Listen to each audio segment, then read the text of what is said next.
here precisely to answer your questions. There have been reports that senior Venezuelan government officials have presented alternative paths for a majoralist government to rule Venezuela. Are you aware of those reports? Can you confirm or deny that that has happened? By the way, this is important for you to see. This is the Guardian, the Guardian, a newspaper in Trinidad and Tobago, denouncing the killings of 2 humble fishermen yesterday or the day before in Trinidad. I mean, there is a killer roaming around the Caribbean, is bloodthirsty, is killing everyone which is on the sea working, and people from different countries, Colombia, Trinidad, etc., are suffering the effects of these massacres. This is important for you. Yes, I'm answering your question. I am absolutely aware of that report, and it's ridiculous. If you see who wrote it, where it comes from, I mean, the sources is absolutely disreputable. There is nothing of the sort. It's not serious. It doesn't even, I mean, we are wasting time thinking about that. There is nothing of the sort. What kind of support are you getting, if any, from regional countries here at the UN? And I understand Venezuela is a member of the OAS, but it doesn't have an ambassador there. So are you going to correct that situation so you have some support from the OAS? Yeah, the first correction is that we don't belong to the OAS. I was ambassador at the OAS when we left in 2017. So we don't belong to OAS. The OAS is the Minister of Colonies for the US. We don't have nothing to do with that. We don't want nothing to do with that. But we don't want the OAS here. No, we have formally withdrawn. We withdrew in 2017. The problem is that when we were leaving the OAS in 2019, the United States fabricated this device, which is something similar to what they are trying to do now. They created a new government presided by Juan Guaidó, and Juan Guaidó was the legitimate government for the OAS, and Juan Guaidó decided to remain in the OAS. So the OAS, the Venezuela in the OAS is Juan Guaidó. I mean, it's a fiction, it's a non-existent entity, it's ridiculous, we have nothing to do with that, we don't want the OAS immersed in this thing.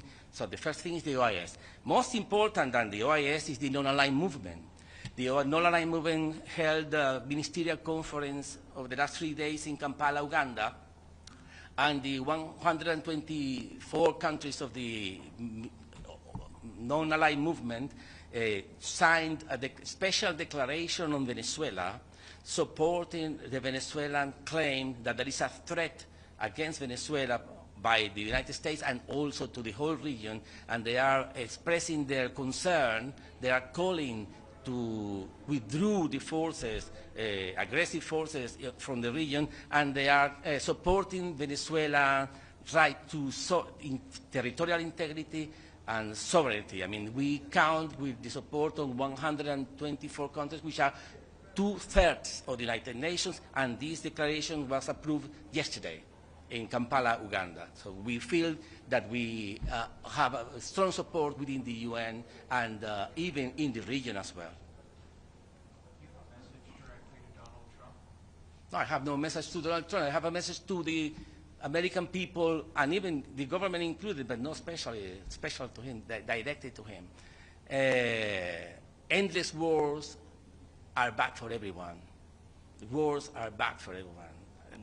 Only the industry of death, the machine, a death machine that feeds from blood from poor people in the US and in the whole world, are the only ones who benefit from it.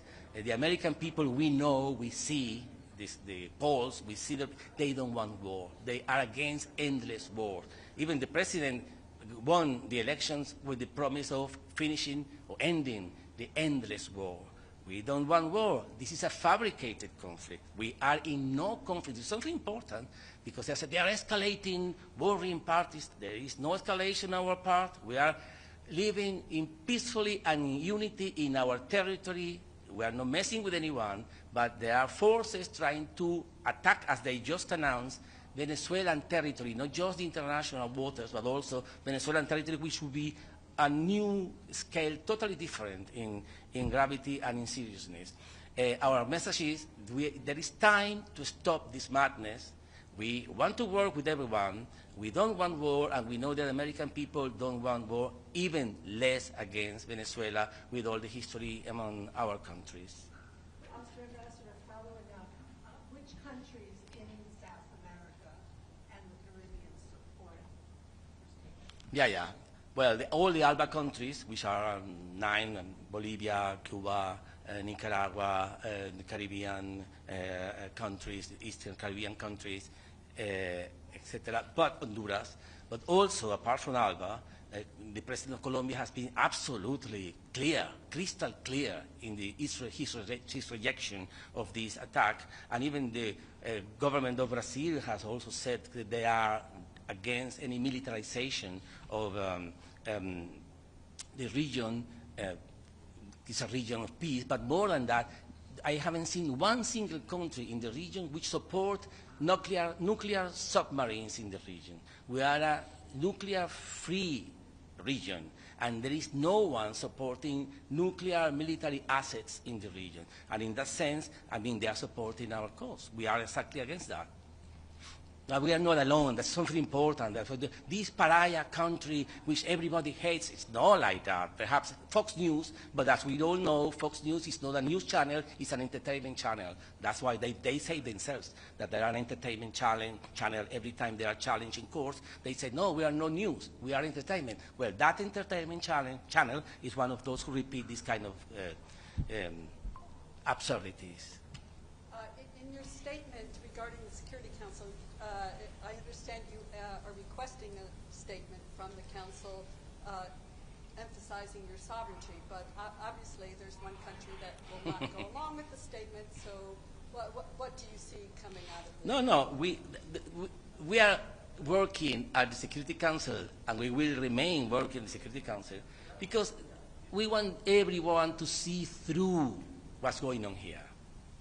I mean, I respect the American people, I respect the American government, I respect the American diplomacy and diplomats. See, if there is anyone qualified, prepared to understand international law, are the American diplomats. The American diplomats know that this is not lawful at all. They are being forced by these decisions which are against international law. But everybody knows that killing civilians in international waters without any kind of evidence and argument, just because I say so, I declare civilian terrorists and I kill them, and I don't care because I don't care about the UN. That's the explanation of the Secretary of State and the Vice President of the United States. All American diplomats know that this is ridiculous. They would enjoy criticizing any other country who would say some madness like that. But precisely because everybody knows, everybody's pretending. It's a game of pretend.